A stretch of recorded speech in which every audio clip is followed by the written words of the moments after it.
என்னோட கேள்வி என்னன்னு சொன்னால், அநீதி இணைக்கப்பட்டவனுடைய துவா அல்லாஹ் அங்கீகரிப்பதாக நபிகள் நாயகம் ஸல்லல்லாஹு அலைஹி வஸல்லம் சொல்லியிருக்காங்க.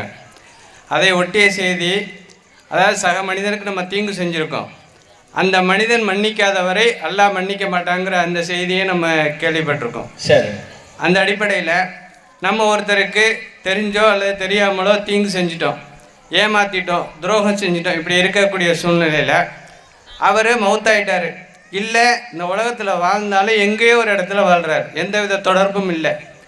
அவர்கிட்ட நான் எப்படி மன்னிப்பு கேட்குறது, அல்ல அந்த துரோகத்துக்கு நான் எப்படி இது பண்ணுறது?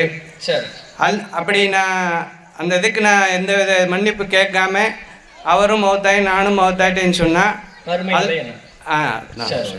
சகோதரர் என்ன கேட்குறாங்கன்னா, ரசூல் ஸல்லல்லாஹு அலைஹி வஸல்லம் அவங்க நமக்கு சொல்லியிருக்கிறாங்க, அடுத்தவங்களுக்கு நம்ம பாதிப்பை ஏற்படுத்தக்கூடாது. மீறி பாதிப்பை ஏற்படுத்தினோம்னா அவன் அல்லாஹ்விடத்தில் கையேந்தி நமக்கு எதிராக கையேந்தி விட்டால் அவனுடைய பிரார்த்தனையை அல்லாஹ் கண்டிப்பாக ஏற்றுக்கொள்வான். அந்த பிரார்த்தனையை பயந்து கொள்ளுங்கள் அப்படின்னு ரசூலுல்லாஹ் சொல்லியிருக்கிறாங்க. இத்தகி தஅவத்தல் மதுலூம், பாதிக்கப்பட்டவனின் பிரார்த்தனையை அஞ்சிக் கொள்ளுங்கள். அதற்கும் அல்லாஹ்விற்கும் இடையில் எந்த திரையும் இல்லை, திரையில்லாமல் அல்லாஹ் அந்த துவாவை ஏற்றுக்கொள்கிறான் அப்படின்ட்டாங்க. அது போக நபிகள் நாயகம் அவங்க சொன்னாங்க, உங்களில் ஒருவர் அடுத்தவருக்கு அநீதி இழைத்திருந்தால் அவர் அந்த அநீதிக்காக வேண்டி தம்முடைய மரணத்திற்கு முன்பாகவே இந்த உலகத்திலேயே அதற்கு பரிகாரம் தேடிக்கொள்ளட்டும் அப்படின்னா, இப்போ உடனடியாக அதுக்கு பரிகாரம் தேடிருங்க. ஏன்னா சம்பந்தப்பட்ட அந்த நபர் மன்னிக்காம அல்லாஹ் மன்னிக்க மாட்டான் என்று சொல்லிவிட்டார்கள். மனிதர்கள் செய்யக்கூடிய பாவங்கள் தீமைகள்ல ரெண்டு வகை இருக்கு. ஒன்று, அல்லாஹ்வுக்கு நம்ம செய்ய வேண்டிய கடமைகள்ல குறை வைப்பது. இப்போ தொழுகை என்பது அல்லாஹ்வுக்கு நம்ம செய்ய வேண்டிய ஒரு கடமை, ஜகாத்து கொடுக்கணுங்கிறது அல்லாஹ்வுக்கு நம்ம செய்ய வேண்டிய ஒரு கடமை, அதுபோல நோன்பு நோக்க வேண்டும் என்பது அல்லாஹ்வுக்கு நம்ம செய்ய வேண்டிய ஒரு கடமை. இப்படி அல்லாஹ் தொடர்பில் நம்ம செய்ய வேண்டிய பல கடமைகள் நமக்கு இருக்கு. அதுலேயும் ஒரு முஸ்லீம் எந்த குறையும் வைக்கக்கூடாது. ஆனால் இதில் ஏதேனும் ஒரு முஸ்லீம் ஒரு நபர் குறை வைத்து விட்டால் அல்லாஹ் நாடுனா நம்மளை மன்னிப்பான். ஏன்னா முழுக்க முழுக்க அல்லாஹ்வுக்கும் நமக்குமான விஷயம்தான் இது. அல்லாஹ்வுக்கும் நமக்குமான விஷயமாக மட்டும் அது இருக்கின்ற பொழுது நம்ம மனம் திருந்தி அல்லாஹ்விடத்தில், யா அல்லாஹ் நான் தெரியாமல் தொழுகை விட்டுட்டேன், என் மீது கடமையான ஜக்காத்தையெல்லாம் நான் கொடுக்காம விட்டேன், ஹஜ்ஜு செய்யாமல் போயிட்டேன், நோன்பு வைக்காமல் போயிட்டேன், மனமுருகி அல்லாஹ்விடத்தில் மன்னிப்பு கேட்டால் அல்லாஹ் மன்னிக்க தயாராக இருக்கிறான். அல்லாஹ் பாவ மன்னிப்பை ஏற்பவனாக அல்லாஹ் இருக்கிறான். அப்போ அல்லாஹ் மன்னிப்பான். இது ஒரு புறம். இதுவே மனிதர்கள் செய்யக்கூடிய தவறுகள் இன்னொன்று என்ன, அல்லாஹ் தொடர்பில் இல்லாமல் மனிதர்கள் தொடர்பில் செய்யக்கூடிய தவறு. தொழுகை நோன்பு இப்படி இருக்காது. அடுத்தவனை அடிக்கிறது, அடுத்தவனை திட்டுறது, அடுத்தவருடைய மானத்தில் விளையாடுவது, அடுத்தவருக்கு துரோகம் இழைப்பது, அடுத்தவருடைய பொருளாதாரத்தை பறிப்பது, அபகரிப்பது, திருடுவது, இப்படியாக பிற மனிதர்கள் தொடர்புடைய தீமைகளாக இருக்கும். அடுத்தவங்களை பற்றி புறம் பேசுகிறோம்ல, அதெல்லாம் மனிதர்கள் தொடர்புடையது தான். அடுத்தவங்களை பற்றி புறம் பேசுவது, அடுத்தவங்களை பற்றி இல்லாத பொல்லாத செய்திகளை எல்லாம் சொல்வது, இப்படியான மனிதர்கள் தொடர்புடைய விஷயங்களும் இருக்கு.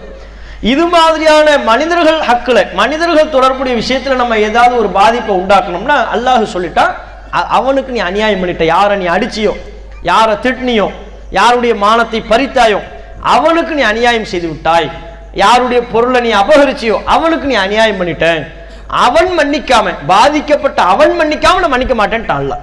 நபிகள் நாயகம் ஸல்லல்லாஹு அலைஹி வஸல்லம் அவங்க இதுதான் மறுமையில மிகப்பெரிய பாதிப்பை உண்டாக்குற ஒரு செயல் என்று இந்த செயலை நமக்கு நபிகள் நாயகம் சொல்லித்தராங்க. ஒரு அடியார் மறுமை நல்ல நிறைய நன்மைகளோட, தொழுகைகளோட, நோன்புகளோட, ஜக்காத்துகளோட வருவாராம். நிறைய மலை போல் நன்மைகள் அவரிடத்துல குவிந்திருக்குமாம். ஆனா மலை போல் நன்மைகளோடு அவர் வரக்கூடிய நேரத்தில் அவர் மீது அல்லாஹ்விடத்தில் புகார் சொல்லப்படும், இறைவா இவன் இந்த நபரை அடித்தார், இவர் இந்த நபரை திட்டினார், இவருடைய மானத்தை பறித்தார், இவருடைய பொருளாதாரத்தை அபகரித்தார் என்று குற்றச்சாட்டுகள் சொல்லப்படுமா. சொல்லும் போது அடுத்தவருக்கு பாதிப்பு உண்டாக்குனார்ல, அந்த பாதிப்புக்கு தக்க இவருடைய நன்மைகள்லாம் பறிபோகி கொண்டே இருக்குமா. மலை போல் நன்மைகளை கொண்டு வந்த நபர் எல்லா நன்மையும் அவருக்கு அடுத்தவர் கொடுத்துருவார். இவர் யாரை திட்டினாரோ அவருக்கு நன்மை எடுத்து கொடுக்கப்பட்டுரும். இவருடைய தொழுகை, இவருடைய நோன்பு, ஜக்காத் எல்லாமே இவர் திட்டின ஆளுக்கும், இவர் யாரை திட்டினாரோ, யாருடைய பொருளை அபகரித்தாரோ, யாரை அடித்தாரோ அவங்களுக்கெல்லாம் பகிர்ந்து கொடுக்கப்பட்டுருமா அந்த பாதிப்புக்கு தக்க. கடைசியில் பார்த்தா இவர்கிட்ட எந்த நன்மையும் இருக்காதான், தீமைகள் நிரம்பி விடும், இறுதியில் இவர் நரகத்திற்கு செல்லக்கூடியவராக மாறிவிடுவார் என்று நபிகள் நாயகம் ஸல்லல்லாஹு அலைஹி வஸல்லம் அவங்க எச்சரிக்கை செய்கிறாங்க. அப்போ எவ்வளவுதான் தொழுகை, நோன்பு, ஜக்காத்துகள்லாம் இருந்தாலும் மனிதர்கள் தொடர்பான விஷயத்தில் நம்ம ரொம்ப கவனமாக இருக்கணும். பிற மனிதர்களுக்கு பாதிப்பை உண்டாக்கிட்டு அதுக்கு இந்த உலகத்திலே பரிகாரம் தேடி விடணும். இல்லாவிட்டால் மறுமையில் நம்முடைய நன்மைகளை எல்லாம், நம்முடைய தொழுகையை, நம்முடைய நோன்பை அது பறிக்கக்கூடிய ஒரு மிகப்பெரிய செயலாக மாறிவிடும்னு ரசூலுல்லாஹ் எச்சரிக்கை செஞ்சிருக்கிறாங்க. அதனால தான் ரசூலுல்லாஹ் உலகத்தில் இருக்கும் போதே பரிகாரம் தேடிருங்கன்ட்டாங்க. சம்பந்தப்பட்ட நபர் மன்னிக்கணும், அதுதான் பரிகாரம்.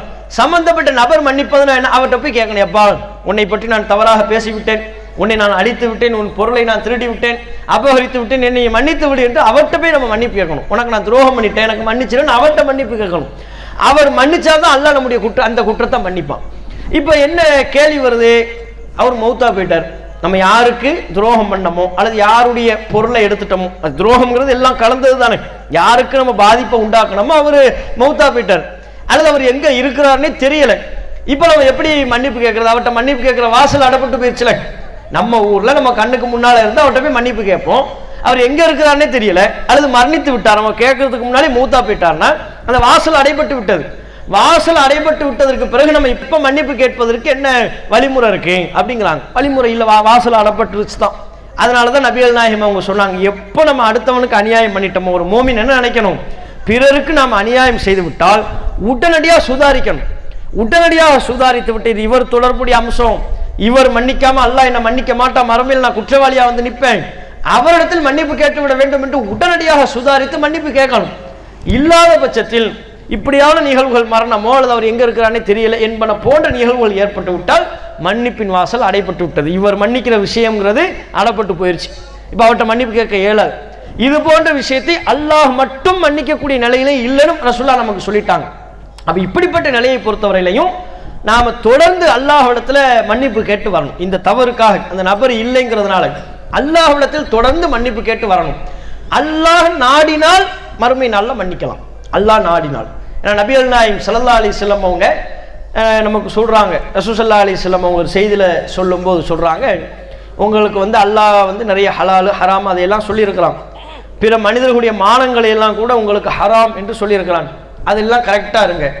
விபச்சாரம் பண்ணக்கூடாதுன்னு அல்லாஹ் சொல்லியிருக்கிறான், திருடக்கூடாதுன்னு அல்லாஹ் சொல்லியிருக்கிறான், கொலை செய்யக்கூடாதுன்னு அல்லாஹ் சொல்லியிருக்கிறான், இதுல எல்லாம் கரெக்டா இருங்க. யார் அதை தவறை செய்து விடுகிறார்களோ அவர்கள் இந்த உலகத்திலேயே அதுக்கான பரிகாரத்தை தேடி விடுங்கள். இல்லை என்றால் ரசூலுல்லாஹ் சொல்றாங்க, இல்லை என்றால் உலகத்திலே அவர் அதற்கான பரிகாரத்தை தேடிவிட்டால் கஃபாரத்துன் லஹு, அதுவே அவருக்கு பரிகாரமா அமைஞ்சிடும். ஒருத்தர் விபச்சாரம் பண்ணிட்டார், உலகத்திலே தண்டனை அனுபவித்து விட்டார் என்றால் அது பரிகாரமா போயிடும். ஒருத்தர் அடுத்தவன் அடிச்சார், அவன்கிட்ட போய் மன்னிப்பு கேட்டார்னா உலகத்தில் அது பரிகாரமா போயிடும், அதுக்கு மறுமையில் அல்லாஹ் குற்றம் பிடிக்க மாட்டான். ஆனா நபிகள் நாயகம் சொல்றாங்க, உலகத்துல பரிகாரம் தேடவில்லை என்றால், உலகத்திலேயே ஒரு பரிகாரம் தேடாம அல்லாஹ் அவருடைய குற்றத்தை மறைத்து மறுமை வரையிலும் சென்று விட்டால் அல்லாஹ்வுடைய அதிகாரத்தில் போய்விடுகிறது. அல்லாஹ் எடுக்கிற முடிவு தான். இன்ஷா அஃபா அன்ஹு வ இன்ஷா அஸபஹு, அல்லாஹ் நாடினால் அவனை மன்னிப்பான், அல்லாஹ் நாடினால் அவனை தண்டிப்பான். அல்லாஹ்வுடைய அதிகாரத்துல தான் அது இருக்கு. அல்லாஹ் என்ன முடிவு எடுப்பான்னு தெரியாது. பாதிக்கப்பட்ட அந்த அடியாட்ட அல்லாஹ் பேசுவானால், பேசி நமக்கு மன்னிப்பை தருவானால், அல்லது அல்லாஹ்வாகவே நமக்கு மன்னிப்பை வழங்குவானாங்கிறதுலாம் நமக்கு தெரியாது. ரசூலுல்லாஹ் என்ன சொல்லிட்டாங்க, உலகத்தில் இருக்கும்போதே நீ பரிகாரம் தேடணும், அது நம்முடைய கடமைன்ட்டாங்க. பரிகாரம் தேடலையா, இப்ப முடிவு அல்லாஹ் கையில. அல்லாஹ்விடத்தில் தொடர்ந்து நம்ம ஒரு மோமின் அல்லாஹ்வுடைய அருளின் மீது நம்பிக்கை வைக்கணும். தொடர்ந்து நாம் பிற மனிதர்களுக்கு செய்த அந்த குற்றத்திற்காக வேண்டி சம்பந்தப்பட்ட நபர்கள் இல்லாத பொழுது அவரிடத்தில் மன்னிப்பு கேட்க வாய்ப்பில்லாத சூழல்ல அல்லாஹ்விடத்தில் தொடர்ந்து அந்த மன்னிப்புக்காக மனந்திருந்தி பாவ மன்னிப்பு கேட்கணும். அல்லாஹ் நாடினால் மன்னிக்கலாம், அல்லாஹ் நாடினால் தண்டிக்கலாம். இரண்டிற்கும் அல்லாஹ் அதிகாரம் படைத்தவனா இருக்கலாம். இதான் ரசூலுல்லாஹ் நமக்கு சொல்லி தந்தது. இஸ்லாம் மற்றும் சமுதாய செய்திகளை அறிந்து கொள்ள தமிழ்நாடு தௌஹீத் ஜமாஅத் யூடியூப் பக்கத்தை உடனடியாக சப்ஸ்கிரைப் செய்து கொள்ளுங்கள். மேலும் பெல் பட்டனையும் கிளிக் செய்து கொள்ளுங்கள்.